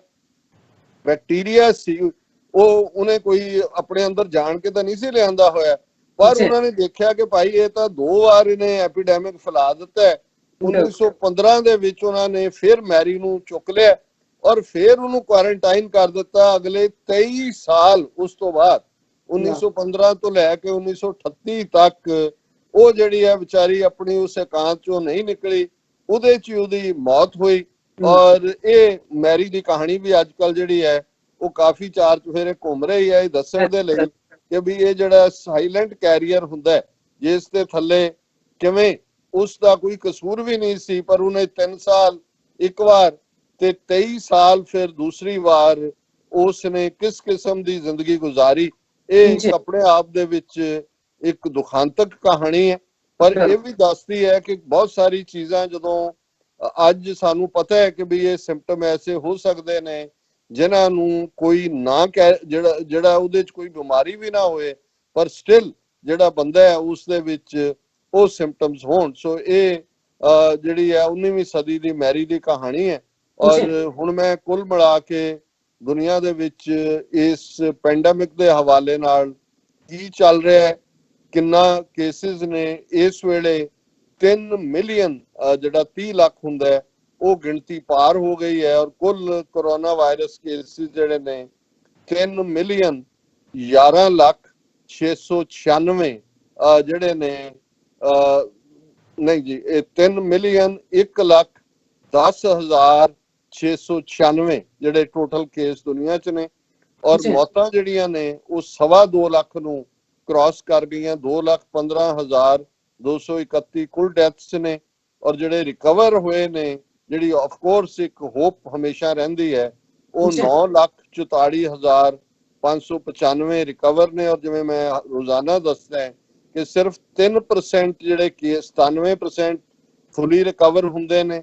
3% ਕੇਸ ਜਿਹੜੇ ਨੇ ਉਹ ਸੀਰੀਅਸ ਜਾਂ ਕ੍ਰਿਟੀਕਲ ਹੁੰਦੇ ਨੇ, ਔਰ ਉਹਨਾਂ ਚੋਂ ਵੀ ਸਿਰਫ 19% ਦੀ ਮੌਤ ਹੁੰਦੀ ਹੈ। ਔਰ ਇਹ ਫਿਗਰ ਵੀ 20 ਤੋਂ 19 ਆਈ ਹੈ ਜਿਹੜੀ ਪਿਛਲੇ 2 ਦਿਨ ਤੋਂ ਚੱਲ ਰਹੀ ਹੈ, ਜਿਹੜਾ ਕਿ ਇੱਕ ਪੋਜ਼ਿਟਿਵ ਸਾਈਨ ਹੈ। ਔਰ ਜੇ ਹੁਣ ਅਸੀਂ ਕੰਟਰੀ ਵਾਈਜ਼ ਦੇਖੀਏ ਕਿ ਅਮਰੀਕਾ ਦੇ ਵਿੱਚ ਅਜੇ ਕੋਈ ਬੇਸ਼ੱਕ ਨਿਊਯਾਰਕ ਜਾਂ ਮਿਸ਼ੀਗਨ 'ਚ ਨਵੇਂ ਕੇਸ ਘੱਟ ਨੇ, ਲੇਕਿਨ ਪੁਰਾਣਿਆਂ ਦਾ ਜਿਹੜਾ ਅਸਰ ਹੈ ਜਾਂ ਕੈਜੂਅਲਟੀਜ਼ ਹੈ ਉਹ ਬਰਾਬਰ ਚੱਲ ਰਹੀਆਂ ਨੇ। ਅਮਰੀਕਾ ਦੇ ਵਿੱਚ ਅਸੀਂ ਦੇਖਦੇ ਹਾਂ ਪਿਛਲੇ 24 ਘੰਟੇ 'ਚ 1065 ਮੌਤਾਂ ਹੋਈਆਂ ਨੇ, ਟੋਟਲ ਮੌਤਾਂ 57,862 ਨੇ। ਔਰ ਇਸ ਤਰੀਕੇ ਨਾਲ ਜਿਹੜਾ ਅਮਰੀਕਾ ਦੀ ਫਿਗਰ ਹੈ ਉਹ ਸਭ ਤੋਂ ਟੌਪ ਹੈ ਕੇਸਿਸ ਦੇ ਹਵਾਲੇ ਨਾਲ ਵੀ ਔਰ ਡੈਥਸ ਦੇ ਹਵਾਲੇ ਨਾਲ ਵੀ। ਸਪੇਨ ਉੱਥੇ ਵੀ ਅਜੇ ਮੌਤਾਂ ਦਾ ਸਿਲਸਿਲਾ ਜਾਰੀ ਹੈ, 301 ਮੌਤਾਂ ਹੋਈਆਂ ਨੇ, ਟੋਟਲ ਡੈਥਸ 23,822 ਨੇ। ਔਰ ਕੁੱਲ ਕੇਸ ਉਹਨਾਂ ਦੇ 2,32,128 ਨੇ। ਇਟਲੀ ਅਨਫੋਰਚੂਨੇਟਲੀ ਅਜੇ ਵੀ ਮੌਤਾਂ ਦਾ ਸਿਲਸਿਲਾ ਜਾਰੀ ਹੈ, 382 ਮੌਤਾਂ ਪਿਛਲੇ ਜਿਹੜਾ 24 ਘੰਟੇ 'ਚ ਹੋਈਆਂ, ਔਰ ਕੁੱਲ ਮੌਤਾਂ 27,359 ਨੇ। ਔਰ ਇੱਕ ਮੈਂ ਇਹ ਵੀ ਦੱਸਦੇ ਹਾਂ ਕਿ ਅੱਜ ਇੱਕ ਕ੍ਰੈਡੀਬਲ ਜਿਹੜੀ ਹੈਲਥ ਇੰਸਟੀਚਿਊਟ ਹੈ ਉਹਨੇ ਕਿਹਾ ਜੀ ਜਿੰਨੀਆਂ ਮੌਤਾਂ ਆ ਰਹੀਆਂ ਨੇ ਐਕਚੁਅਲੀ ਇਹਦੇ ਨਾਲੋਂ 60% ਜ਼ਿਆਦਾ ਨੇ, ਕਿਉਂਕਿ ਬਹੁਤ ਸਾਰੇ ਅਸੀਂ ਦੇਖਿਆ ਕਿ ਜਿੱਥੇ ਇਹ ਆਂਦਾ ਵੀ ਨਹੀਂ ਹੈ ਕਿ ਭਾਈ ਜਿਹੜੇ ਉਹਦੇ ਨਾਲ ਰਿਲੇਟਡ ਕਾਜ਼ਸ ਨੇ ਉਹ ਕਾਊਂਟ ਨਹੀਂ ਸੀ ਹੁੰਦੇ, ਹਾਲਾਂ ਅਮਰੀਕਾ ਨੇ ਕਾਊਂਟ ਕਰਨੇ ਸ਼ੁਰੂ ਕਰ ਦਿੱਤੇ ਨੇ, ਇੰਗਲੈਂਡ ਨੇ ਕਰ ਦਿੱਤੇ ਨੇ। ਫਿਰ ਭਾਰਤ ਵਰਗੇ ਮੁਲਕ ਦੇ ਹਵਾਲੇ ਨਾਲ ਇੱਕ ਖਬਰ ਸੀ BBC ਦੀ ਕਿ ਮਿਸਟੀਰੀਅਸਲੀ ਉਹਨਾਂ ਦਾ ਨੰਬਰ ਲੋ ਕਿਉਂ ਹੈ। ਉਹਨਾਂ ਨੇ ਕਿਹਾ ਜੀ ਉੱਥੇ ਕਿਹੜਾ ਕੋਈ ਰਿਕਾਰਡ ਕਰਵਾਉਂਦਾ ਜਿਹੜਾ ਘਰਾਂ 'ਚ ਮਰ ਗਿਆ ਜਾਂ ਦੂਜਾ ਹੋ ਗਿਆ, ਕਾਹਦੇ ਨਾਲ ਮਰਿਆ, ਭੁੱਖ ਨਾਲ ਮਰਿਆ ਕਿ ਬਿਮਾਰੀ ਨਾਲ ਮਰਿਆ। ਸੋ ਇਹ ਜਿਹੜੀ ਫਿਗਰ ਹੈ, ਜਿਹੜੀਆਂ ਕੁੱਲ ਮੌਤਾਂ ਵੀ ਅਸੀਂ ਦੱਸ ਰਹੇ ਹਾਂ ਕਿ 2 ਲੱਖ ਨੇ, ਜੇ ਇਹਨੂੰ 60 ਟਾਈਮਸ ਉਹਨਾਂ ਨੇ ਕਿਹਾ ਮੋਰ ਹੈ ਤੇ ਫਿਰ ਅਸੀਂ ਅੰਦਾਜ਼ਾ ਲਾ ਲਈਏ ਕਿ ਜਿਹੜੀ ਹੈ ਕਿੰਨੀ ਖੌਫਨਾਕ ਗਿਣਤੀ ਬਣ ਜਾਂਦੀ ਹੈ। ਔਰ UK ਦੇ ਵਿੱਚ ਵੀ ਅਜੇ ਮੌਤਾਂ ਦਾ ਸਿਲਸਿਲਾ ਜਾਰੀ ਹੈ, ਪਿਛਲੇ 24 ਘੰਟੇ 'ਚ 586 ਮੌਤਾਂ ਹੋਈਆਂ ਨੇ। ਔਰ ਅਮਰੀਕਾ ਦੇ ਵਿੱਚ ਜਿਹੜੀ ਇੱਕ ਬੜੀ ਖੌਫਨਾਕ ਖਬਰ ਫਿਕਰ ਵਾਲੀ ਜਾਂ ਇੱਕ ਮਨ ਦੇ ਵਿੱਚ ਦਇਆ ਭਰਨ ਵਾਲੀ ਵੀ, ਨਿਊਯਾਰਕ ਦੀ ਇੱਕ ਟਾਪ ਡਾਕਟਰ ਜਿਹੜੀ ਕੋਰੋਨਾ ਵਾਇਰਸ ਦੇ ਇਹਨਾਂ ਕੇਸਿਸ ਨਾਲ ਡੀਲ ਕਰ ਰਹੀ ਸੀ, ਖੁਦ ਵੀ ਉਹਦਾ ਸ਼ਿਕਾਰ ਹੋਈ, ਫਿਰ ਰਿਕਵਰ ਹੋਈ। ਉਹਨੂੰ ਥੋੜੀ ਦੇਰ ਲਈ ਉਹਨਾਂ ਨੇ ਵਰਜੀਨੀਆ ਦੇ ਵਿੱਚ ਭੇਜ ਦਿੱਤਾ ਸੀ ਜਿੱਥੇ ਉਹਦੀ ਫੈਮਿਲੀ ਜਾਂ ਦੂਜੀ ਹੈ। ਉਸ ਨੇ ਕੱਲ ਜਿਹੜਾ ਆਪਣੇ ਆਪ ਨੂੰ ਜ਼ਖਮੀ ਕਰਕੇ ਆਪਣਾ ਅੰਤ ਕਰ ਲਿਆ, ਸੁਸਾਈਡ ਕਰ ਲਿਆ। ਸੋ ਇਹ ਇੱਕ ਬੜੀ ਦੁਖਦਾਈ ਖਬਰ ਹੈ। ਨਿਊਯਾਰਕ ਦੇ ਵਿੱਚ ਵੀ ਮੈਡੀਕਲ ਕਮਿਊਨਿਟੀ 'ਚ ਇਸ ਦੇ ਲਈ ਬੜਾ ਅਫਸੋਸ ਦਾ ਇਜ਼ਹਾਰ ਹੈ, ਬੜੀ ਹਿਊਮੈਨਿਟੇਰੀਅਨ ਅਪਰੋਚ ਵਾਲੀ ਇਹ BBC। ਸੋ ਜ਼ਾਹਿਰ ਹੈ ਵੀ ਇਹ ਗੱਲ ਇਹ ਵੀ ਦੱਸਦੀ ਹੈ ਵੀ ਜਿਹੜਾ ਮੈਡੀਕਲ ਸਟਾਫ ਜਾਂ ਈਵਨ ਲੈਬ ਜਾਂ ਐਮਰਜੈਂਸੀ ਸਰਵਿਸਿਜ਼ ਵਾਲੇ ਇਹਨਾਂ ਕੇਸਿਸ ਨਾਲ ਡੀਲ ਕਰ ਰਹੇ ਨੇ, ਉਹ ਇਕੱਲੇ ਹੀ ਨਹੀਂ ਕਿ ਉਹ ਵਲਨਰੇਬਲ ਨੇ ਕਿ ਉਹਨਾਂ ਨੂੰ ਕਰੋਨਾ ਪੋਜ਼ਿਟਿਵ ਹੋ ਸਕਦਾ ਹੈ, ਪਰ ਇਹ ਵੀ ਦੇਖਿਆ ਜਾ ਰਿਹਾ ਹੈ ਕਿ ਉਹਨਾਂ ਦੇ ਉੱਤੇ ਬਹੁਤ ਜ਼ਿਆਦਾ ਮਾਨਸਿਕ ਦਬਾਅ ਹੈ, ਜ਼ਹਿਨੀ ਦਬਾਅ ਹੈ, ਸਾਈਕੋਲੋਜੀਕਲ ਪ੍ਰੈਸ਼ਰ ਹੈ। ਜੇ ਇਸ ਲੈਵਲ ਦੀ ਇੱਕ ਡੈਡੀਕੇਟਿਡ ਡਾਕਟਰ ਆਪਣਾ ਅੰਤ ਕਰ ਸਕਦੀ ਹੈ ਤੇ ਅਸੀਂ ਅੰਦਾਜ਼ਾ ਲਾ ਸਕਦੇ ਹਾਂ ਕਿ ਭਾਈ ਕਿਸ ਕਿਸਮ ਦੇ ਪ੍ਰੈਸ਼ਰ ਦੇ ਵਿੱਚ ਇਹ ਮੈਡੀਕਲ ਜਿਹੜੀ ਕਮਿਊਨਿਟੀ ਹੈ ਇਹ ਆਪਰੇਟ ਕਰ ਰਹੀ ਹੈ। ਔਰ ਇੰਗਲੈਂਡ ਦੇ ਵਿੱਚ ਅੱਜ ਉਹਨਾਂ ਨੇ ਈਵਨ ਇੱਕ 2 ਮਿੰਟ ਦੀ ਸਾਇਲੈਂਸ ਰੱਖ ਕੇ ਜਿਹੜਾ ਮੈਡੀਕਲ ਕਮਿਊਨਿਟੀ ਨੂੰ ਔਰ ਜਿਹੜੇ ਸਾਰਿਆਂ ਨਾਲ ਡੀਲ ਕਰ ਰਹੇ ਨੇ ਉਹਨਾਂ ਨੂੰ ਇੱਕ ਵੱਡੀ ਜਿਹੜੀ ਹੈ ਟ੍ਰਿਬਿਊਟ ਵੀ ਦਿੱਤੀ ਹੈ। ਔਰ ਫਰਾਂਸ ਉਹਦੀ ਪੋਜ਼ਿਟਿਵ ਖਬਰ ਹੈ, ਕੋਈ ਮੌਤ ਨਹੀਂ ਹੈ ਪਿਛਲੇ 24 ਘੰਟੇ, ਹਾਲਾਂਕਿ ਟੋਟਲ ਡੈਥਸ 23,293 ਹੈ ਔਰ ਉਹਨਾਂ ਦੇ ਟੋਟਲ ਕੇਸ ਵੀ ਜਿਹੜੇ ਨੇ 1,65,842 ਰਹੇ ਨੇ। ਸੋ ਬਹੁਤ ਸਾਰੇ ਜਿਹੜੇ ਨੇ ਰਿਕਵਰ ਕਰ ਰਹੇ ਨੇ। ਯੂਕੇ ਦੀ ਮੈਂ ਗੱਲ ਕੀਤੀ ਹੈ ਕਿ 586 ਮੌਤਾਂ ਪਿਛਲੇ 24 ਘੰਟੇ ਦੇ ਵਿੱਚ ਹੋਈਆਂ ਨੇ। ਜਰਮਨੀ ਔਰ ਨਿਊਜ਼ੀਲੈਂਡ ਇਹ 2 ਐਸੇ ਮੁਲਕ ਨੇ ਜਿਨ੍ਹਾਂ ਦੀਆਂ ਬੀਬੀਆਂ ਨੇ ਪ੍ਰਾਈਮ ਮਿਨਿਸਟਰ ਉਹਨਾਂ ਨੇ ਬਹੁਤ ਚੰਗੇ ਢੰਗ ਨਾਲ ਹੈਂਡਲ ਕੀਤਾ ਹੈ। ਨਿਊਜ਼ੀਲੈਂਡ ਦਾ ਆਲਮੋਸਟ ਕਲੀਨ ਵਾਂਗ ਹੋ ਗਿਆ। ਜਰਮਨੀ ਦੇ ਵਿੱਚ ਵੀ ਪਿਛਲੇ 24 ਘੰਟੇ 'ਚ ਸਿਰਫ 51 ਮੌਤਾਂ ਹੋਈਆਂ ਨੇ ਔਰ ਇਸ ਤਰ੍ਹਾਂ ਟੋਟਲ ਡੈਥਸ ਉਹਨਾਂ ਦੀਆਂ ਕਾਫੀ ਲੋ ਐਬ ਦੇ ਉੱਤੇ 6,177 ਨੇ। ਟਰਕੀ ਜਿਸ ਦੇ ਵਿੱਚ ਨਵੇਂ ਕੇਸ ਵੀ ਆ ਰਹੇ ਨੇ, ਆਲਰੇਡੀ 1,14,653 ਕੇਸ ਟਰਕੀ ਦੇ ਵਿੱਚ ਕਰੋਨਾ ਪੋਜ਼ਿਟਿਵ ਨੇ। 92 ਮੌਤਾਂ ਹੋਈਆਂ ਨੇ ਪਿਛਲੇ 24 ਘੰਟੇ, ਜੋ ਟੋਟਲ ਡੈਥਸ 2,992 ਨੇ। ਰਸ਼ੀਆ ਜਿਸ ਦੇ ਵਿੱਚ ਪ੍ਰਭਾਵ ਵੱਧ ਰਿਹਾ ਹੈ, 73 ਜਿਹੜੀਆਂ ਨੇ ਡੈਥਸ ਪਿਛਲੇ 24 ਘੰਟੇ ਦੇ ਵਿੱਚ ਨੇ, ਟੋਟਲ ਡੈਥਸ 867 ਨੇ। ਈਰਾਨ ਅਜੇ ਵੀ ਇਸ ਨੂੰ ਕਾਬੂ ਨਹੀਂ ਪਾ ਸਕਿਆ ਹੈ, 71 ਮੌਤਾਂ ਨੇ। ਪਰ ਇਹ ਖਬਰ ਇਹ ਵੀ ਸਾਹਮਣੇ ਆਈ ਹੈ ਕਿ ਜਦੋਂ ਜਿਵੇਂ ਇੱਥੇ ਪ੍ਰੈਜ਼ੀਡੈਂਟ ਟਰੰਪ ਨੇ ਜਦੋਂ ਇਹ ਡਿਸਇਨਫੈਕਟੈਂਟਸ ਨੂੰ ਪੁੱਛਿਆ ਕਿ ਜੀ ਇਹ ਬਲੀਚ ਔਰ ਦੂਜਾ ਸਾਫ਼ ਕਿਵੇਂ ਕਰ ਦੇਗਾ, ਤੇ ਅਸੀਂ ਦੇਖ ਰਹੇ ਹਾਂ ਕਿ ਹਰ ਸਟੇਟ 'ਚ ਬਹੁਤ ਸਾਰੇ ਜਿਹੜੀਆਂ ਨੇ ਉਹ ਰੈੱਡ ਬਟਨ ਜਿਹੜੇ ਨੇ ਉਹ ਜਗ ਰਹੇ ਹੁੰਦੇ ਨੇ। ਜਿਹੜੇ ਲੋਕ ਇਸ ਕਿਸਮ ਦੇ ਡਿਸਇਨਫੈਕਟੈਂਟ ਯੂਜ਼ ਕਰਕੇ ਹਸਪਤਾਲਾਂ 'ਚ ਪਹੁੰਚ ਗਏ ਨੇ। ਇਸੇ ਤਰ੍ਹਾਂ ਸਾਡੇ ਉਸ ਖਿੱਤੇ ਦੇ ਵਿੱਚ ਵੀ ਇਹ ਖਬਰ ਕਾਫੀ ਘੁੰਮੀ ਕਿ ਜੀ ਜਿਹੜਾ ਅਲਕੋਹਲ ਹੈ, ਸ਼ਰਾਬ ਜਿਹੜੀ ਹੈ, ਕਿਉਂਕਿ ਅਲਕੋਹਲ ਵੀ 2 ਟਾਈਪ ਹੈ, ਇੱਕ ਐਥਨੋਲ ਹੈ, ਇੱਕ ਮੈਥਨੋਲ ਹੈ। ਇੱਕ ਜਿਹੜਾ ਹੈ ਉਹ ਪੀਣ ਲਈ ਇਸਤੇਮਾਲ ਹੁੰਦਾ ਹੈ ਔਰ ਦੂਸਰਾ ਜਿਹੜਾ ਹੈ ਉਹ ਜ਼ਾਹਰ ਹੈ ਕਿ ਵੀ ਬਾਕੀ ਚੀਜ਼ਾਂ ਦੇ ਲਈ ਕੈਮੀਕਲ ਹੈ ਯੂਜ਼ ਹੁੰਦਾ ਹੈ। ਸੋ ਈਰਾਨ ਦੀ ਖਬਰ ਇਹ ਵੀ ਹੈ ਕਿ ਉੱਥੇ ਕਾਫੀ ਮੌਤਾਂ, 500 ਦੇ ਕਰੀਬ ਲੋਕ ਜਿਨ੍ਹਾਂ ਨੇ ਉਸ ਅਲਕੋਹਲ ਨੂੰ ਯੂਜ਼ ਕੀਤਾ, ਕੈਮੀਕਲ ਨੂੰ, ਔਰ ਉਹ ਉਹਨਾਂ ਚੋਂ ਕਾਫੀ ਮਰ ਗਏ ਔਰ ਕਾਫੀ ਹਸਪਤਾਲ 'ਚ ਪਏ ਹੋਏ ਨੇ। ਸੋ ਇਹ ਵੀ ਅਸੀਂ ਕਹਿਣਾ ਚਾਹਾਂਗਾ ਕਿ ਜਿਹੜੇ ਔੜ ਪੌੜ ਵਾਲੀ ਲਾਈਨ ਹੈ ਜੋ ਖਬਰ ਘੁੰਮਦੀ ਹੈ, ਇਸ ਤੋਂ ਜ਼ਰਾ ਬਚਾ ਰੱਖੋ। ਬ੍ਰਾਜ਼ੀਲ 131 ਡੈਥਸ ਨੇ ਪਿਛਲੇ 24 ਘੰਟੇ 'ਚ, 4,674 ਟੋਟਲ ਕੇਸ ਨੇ। ਔਰ ਬੈਲਜੀਅਮ ਅਨਫੋਰਚੂਨੇਟਲੀ, ਮੈਂ ਛੋਟਾ ਜਿਹਾ ਇਹ ਮੁਲਕ ਜਦੋਂ ਰੋਜ਼ ਦੇਖਦਾ ਤੇ ਮੈਂ ਇਹ ਤਵੱਕੂ ਕਰ ਰਿਹਾ ਹੁੰਦਾ ਵੀ ਇਹਨਾਂ ਦੀ ਗਿਣਤੀ ਹੁਣ ਜਾਂ ਮਾਈਨਸ ਹੋ ਜਾਏ ਸਾਰੇ ਚੋਂ, ਪਰ ਪਿਛਲੇ 24 ਘੰਟੇ 'ਚ 124 ਮੌਤਾਂ ਹੋਈਆਂ ਨੇ। 7,331 ਟੋਟਲ ਡੈਥਸ ਬੈਲਜੀਅਮ ਦੇ ਵਿੱਚ ਹੋਈਆਂ। ਨੀਦਰਲੈਂਡਸ, ਪੁਰਾਣਾ ਸਾਡਾ ਹਾਲੈਂਡ, 48 ਮੌਤਾਂ ਪਿਛਲੇ 24 ਘੰਟੇ 'ਚ, 4,566 ਟੋਟਲ ਡੈਥਸ ਨੇ। ਇੰਡੀਆ ਕਿਆ ਕਹਿਣਾ, ਉਹਨਾਂ ਨੇ ਸਾਫ਼ ਕਰਤਾ ਜੀ ਕੋਈ ਮੌਤ ਨਹੀਂ ਹੋਈ। ਹਾਲਾਂਕਿ ਬੜੀ ਦਿਲਚਸਪ ਖਬਰ ਸਾਹਮਣੇ ਆਈ, ਇਹਨਾਂ ਨੇ ਤਾਂ ਸਿੱਖਾਂ ਨੂੰ ਤੇ ਡਾਇਸਪੋਰਾ ਨੂੰ ਸਪਰੈਡ ਗੁਰੂ ਤੇ ਫਲਾਣਾ ਢਿਮਕਾ ਬਣਾਇਆ ਸੀ। ਹੁਣ ਇਹ ਜਿਹੜਾ ਹਿੰਦੂਤਵਾ ਦਾ ਜਲੰਧਰ ਦੇ ਵਿੱਚ ਮਹਾਸ਼ਾ ਪ੍ਰੈਸ, ਪੰਜਾਬ ਕੇਸਰੀ, ਜਿਨ੍ਹਾਂ ਨੇ ਸਭ ਤੋਂ ਜ਼ਿਆਦਾ ਨਫ਼ਰਤ ਫੈਲਾਈ ਜੋ ਪੰਜਾਬ ਦੇ ਵਿੱਚ ਪਿਛਲੇ 4 ਦਹਾਕਿਆਂ 'ਚ ਹੋਇਆ, ਉਹਦੇ ਲਈ ਸਭ ਤੋਂ ਵੱਡੇ ਜ਼ਿੰਮੇਵਾਰ ਇਹ ਨੇ। ਉਹਨਾਂ ਦੇ ਆਪਣੇ ਦਫ਼ਤਰ ਦੇ ਵਿੱਚ ਹੀ ਜਿਹੜਾ 30-35 ਕੇਸ ਜਿਹੜੇ ਨੇ ਉਹ ਕਰੋਨਾ ਪੋਜ਼ਿਟਿਵ ਨਿਕਲੇ ਨੇ ਔਰ ਉਹ ਬਰਾਬਰ ਉੱਥੇ ਕੰਮ ਚਲਾ ਰਹੇ ਸੀ ਦੇ ਬਾਵਜੂਦ ਕਿ ਪਹਿਲਾ ਕੇਸ ਕਾਫੀ ਦੇਰ ਪਹਿਲਾਂ ਡਿਟੈਕਟ ਹੋਇਆ ਔਰ ਇਹ ਬਹਾਨੇ ਹੁਣ ਲੱਭ ਰਹੇ ਨੇ ਕਿ ਜੀ ਉੱਥੋਂ ਆ ਗਿਆ, ਉਹਨੇ ਦੇ ਦਿੱਤਾ, ਇਹਨੇ ਦੇ ਦਿੱਤਾ। ਸੋ ਇਹ ਜਿਹੜਾ ਇਸ ਵੇਲੇ ਜਲੰਧਰ ਦੇ ਵਿੱਚ ਸਭ ਤੋਂ ਵੱਡਾ ਹੌਟ ਸਪੌਟ ਇਸ ਵੇਲੇ ਜ਼ਿਲ੍ਹਾ ਜਲੰਧਰ, ਜਿੰਨੇ ਕਰੋਨਾ ਪੋਜ਼ਿਟਿਵ ਨੇ ਉਹਨਾਂ 'ਚ 48% ਕੱਲੇ ਪੰਜਾਬ ਕੇਸਰੀ ਦੇ ਉਸ ਦਫ਼ਤਰ 'ਚੋਂ ਆਏ ਨੇ। ਲਾਲਾ ਜਗਤ ਨਾਰਾਇਣ ਤੇ ਉਹਦੀ ਜਿਹੜੀ ਹੈ ਫਿਰਕੂ ਜ਼ਹਿਰ ਵੰਡਣ ਵਾਲੀ ਜਿਹੜੀ ਔਲਾਦ ਹੈ, ਜਿਨ੍ਹਾਂ ਨੂੰ ਅਸੀਂ ਅਕਸਰ ਜਿਹੜਾ ਉਹ ਨਫ਼ਰਤ ਦੇ ਵਣਜਾਰੇ ਕਹਿੰਦੇ। ਸਵਿਟਜ਼ਰਲੈਂਡ ਦੇ ਵਿੱਚ 34 ਮੌਤਾਂ ਨੇ ਪਿਛਲੇ 24 ਘੰਟੇ 'ਚ ਔਰ ਟੋਟਲ 1,699 ਡੈਥ ਸਵਿਟਜ਼ਰਲੈਂਡ ਦੇ ਵਿੱਚ ਹੋਈਆਂ ਨੇ। ਔਰ ਇਸ ਤਰ੍ਹਾਂ ਹੀ ਜਿਹੜੇ ਮੈਂ ਹੁਣ ਬਹੁਤ ਡੀਟੇਲ 'ਚ ਨਹੀਂ ਜਾਵਾਂਗਾ, ਪਾਕਿਸਤਾਨ ਦੇ ਹਵਾਲੇ ਨਾਲ 20 ਮੌਤਾਂ ਪਿਛਲੇ 24 ਘੰਟੇ 'ਚ ਹੋਈਆਂ। 312 ਟੋਟਲ ਡੈਥਸ ਹੋ ਚੁੱਕੀਆਂ ਨੇ, 14,612 ਕੇਸ ਨੇ। ਔਰ ਪਾਕਿਸਤਾਨ ਦੇ ਵਿੱਚ ਸਿਆਸੀ ਤੌਰ ਦੇ ਉੱਤੇ ਵੀ ਫਿਰਦੌਸ ਆਸ਼ਿਕ ਅਵਾਨ ਜਿਹੜੇ ਉਹਨਾਂ ਦੇ ਇਨਫੋਰਮੇਸ਼ਨ ਮਿਨਿਸਟਰ ਸੀ ਉਹ ਵੀ ਸ਼ਟ ਆਊਟ ਹੋਏ ਨੇ। ਜਿਹੜੇ ਨੇ ਅਹਿਮਦ ਫਰਾਜ਼ ਪਾਕਿਸਤਾਨ ਦੇ ਵਿੱਚੋਂ, ਬਾਅਦ ਚ ਤਾਂ ਲੰਡਨ 'ਚ ਰਹਿੰਦੇ ਸੀ, ਉਰਦੂ ਦੇ ਬਹੁਤ ਵੱਡੇ ਸ਼ਾਇਰ ਹੋਏ ਨੇ। ਬਹੁਤ ਵਾਰ ਉਹਨਾਂ ਨੂੰ ਫੈਜ਼ ਅਹਿਮਦ ਫੈਜ਼ ਤੋਂ ਬਾਅਦ ਨੈਕਸਟ ਰੁਤਬਾ ਦਿੱਤਾ ਜਾਂਦਾ ਹੈ। ਉਹਨਾਂ ਦਾ ਬੇਟਾ ਸ਼ਾਇਦ ਸਰਫਰਾਜ਼ ਉਹਨਾਂ ਦਾ ਨਾਂ ਹੈ। ਉਹਨਾਂ ਨੂੰ ਜਿਹੜਾ ਇੱਕ ਬੜਾ ਇੰਪੋਰਟੈਂਟ ਪੋਸਟ ਜਿਹੜੀ ਹੈ ਉਹ ਦਿੱਤੀ ਗਈ ਹੈ ਡਾਇਰੈਕਟ ਉਹ ਮੀਡੀਆ ਨਾਲ ਵੀ। ਔਰ ਇਸੇ ਤਰ੍ਹਾਂ ਸਾਬਕਾ ਮੇਜਰ ਜਨਰਲ ਜਿਹੜੇ ਕਿ ਪਾਕਿਸਤਾਨ ਦੀ ਜਿਹੜਾ ਆਲਰੇਡੀ ਜਿਹੜੀ ਉਹਨਾਂ ਦੀ ਕਮਿਊਨੀਕੇਸ਼ਨ ਵਾਲੀ ਲਾਈਨ ਹੈ ਉਹਦੇ ਨਾਲ ਡੀਲ ਕਰਦੇ ਸੀ, ਉਹਨਾਂ ਨੂੰ ਲੈ ਆਂਦਾ। ਸੋ ਇਮਰਾਨ ਖਾਨ ਇਹ ਕੋਸ਼ਿਸ਼ ਕਰ ਰਹੇ ਨੇ ਕਿ ਬਈ ਮੀਡੀਆ ਦੇ ਲੈਵਲ ਤੋਂ ਵੀ ਜਿਹੜਾ, ਕਿਉਂਕਿ ਇਸ ਵੇਲੇ ਲੋਕਾਂ ਦੇ ਕੋਲ ਜਿਹੜੇ ਘਰਾਂ 'ਚ ਵੀ ਤਾੜੇ ਹੋਏ ਨੇ, ਸਭ ਤੋਂ ਇੰਪੋਰਟੈਂਟ ਜ਼ਰੀਆ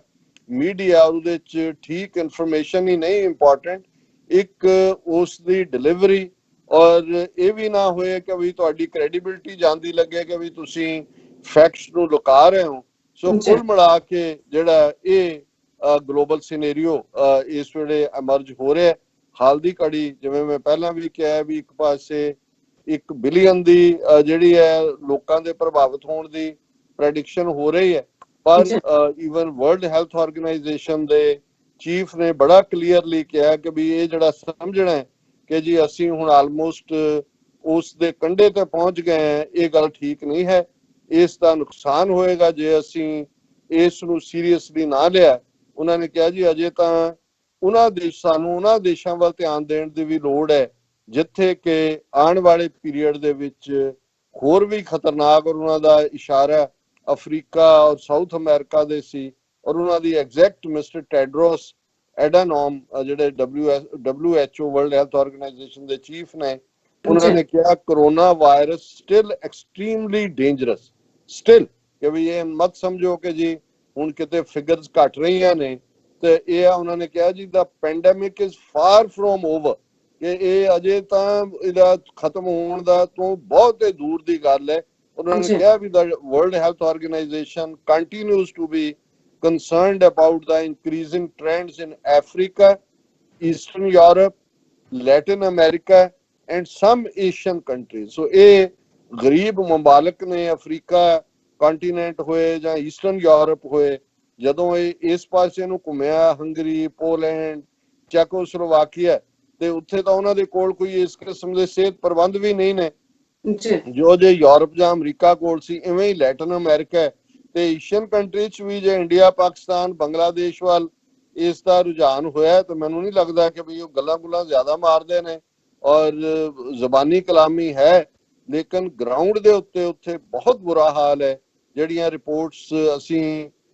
ਸਾਡੇ ਤੱਕ ਪਹੁੰਚਦੀਆਂ ਨੇ, ਅਸੀਂ ਦੇਖ ਰਹੇ ਕਿ ਭਾਈ ਉੱਥੇ ਕੋਈ ਬੇਸਿਕ ਨੀਡਸ ਵੀ ਜਿਹੜੀਆਂ ਨੇ ਹਸਪਤਾਲਾਂ 'ਚ ਰੱਬ ਦੇ ਸਹਾਰੇ ਹੀ ਜਿਹੜਾ ਈਵਨ ਮੈਡੀਕਲ ਸਟਾਫ ਵੀ ਹੈ ਉਹੀ ਹੈ। ਹੁਣ ਜਿਹੜੀਆਂ NGOs ਨੇ ਜਾਂ ਦੂਸਰਿਆਂ ਨੇ ਉਹ ਪਹੁੰਚਾ ਰਹੇ ਨੇ ਕਿ ਜੀ ਇਹ ਪਰਸਨਲ ਪ੍ਰੋਟੈਕਸ਼ਨ ਇਕਵਿਪਮੈਂਟ ਹੈ। ਔਰ ਕਰਪਸ਼ਨ ਦਾ ਆਲਮ ਇਹ ਹੈ, ਇਹ ਖਬਰ ਸਾਹਮਣੇ ਆਈ ਹੈ ਔਰ ਕਿਸੇ ਹੋਰ ਨੇ ਨਹੀਂ, ਅਲਕਾ ਲਾਂਬਾ ਨੇ ਇਸ ਗੱਲ ਨੂੰ ਪੂਰਾ ਆਪਣੇ ਸ਼ੋਅ ਦੇ ਵਿੱਚ ਡਿਸਕਸ ਕੀਤਾ, ਜਿਹੜੀ ਪਹਿਲਾਂ ਆਪਣਾ ਪਾਰਟੀ ਦੇ MLA ਸੀ, ਹੁਣ ਕਾਂਗਰਸ 'ਚ ਹੈ, ਕਿ ਜਿਹੜੀਆਂ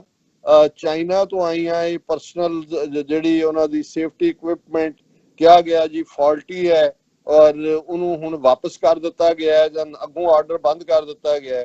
ਇਸ ਸਾਰੀ ਡੀਲ ਦਾ ਜਿਹੜਾ ਵਿਚੋਲਾ ਹੈ ਉਹ ਅਮਿਤ ਸ਼ਾਹ ਦਾ ਮੁੰਡਾ ਹੈ, ਜਿਹਨੇ ਇੱਕ ਤਾਂ ਦੁੱਗਣੇ ਭਾਵਾਂ ਤੇ ਜਿਹੜੀ 240 ਰੁਪਏ 'ਚ ਬਾਕੀ ਥਾਂ ਤੋਂ ਸਾਊਥ ਕੋਰੀਆ ਔਰ ਦੂਸਰੇ ਤੋਂ ਮਿਲਦੀ ਸੀ, ਉਹ 580 ਰੁਪਏ 'ਚ ਚੀਨ ਤੋਂ ਖਰੀਦੀ ਔਰ ਇਹ ਵੀ ਡਿਫੈਕਟਿਵ ਸੀ। ਔਰ ਇਹ ਵਿਚੋਲਾ ਜਿਹੜਾ ਜਿਹਨੇ ਕੁਝ ਨਹੀਂ ਕੀਤਾ, ਉੱਥੋਂ ਪੈਕ ਹੋਇਆ ਇੱਥੇ ਆਇਆ ਔਰ ਉਹ ਉਹਦੇ 'ਚ ਕਰੋੜਾਂ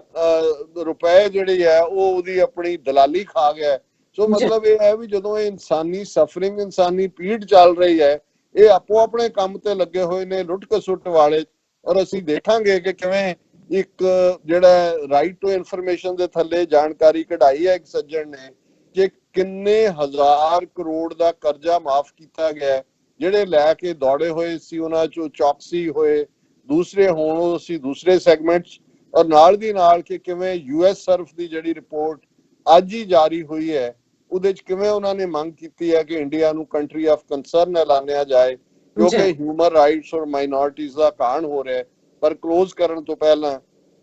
ਅਸੀਂ ਉਹਨਾਂ ਹੀ ਅਰਦਾਸ ਦੇ ਲਫ਼ਜ਼ਾਂ ਦੇ ਨਾਲ ਕਿ ਜਿਹਦੇ ਥੱਲੇ ਅਸੀਂ ਕੁੱਲ ਜਿੱਥੇ ਲੁਕਾਈ ਦਾ ਭਲਾ ਮੰਗਦੇ ਹਾਂ,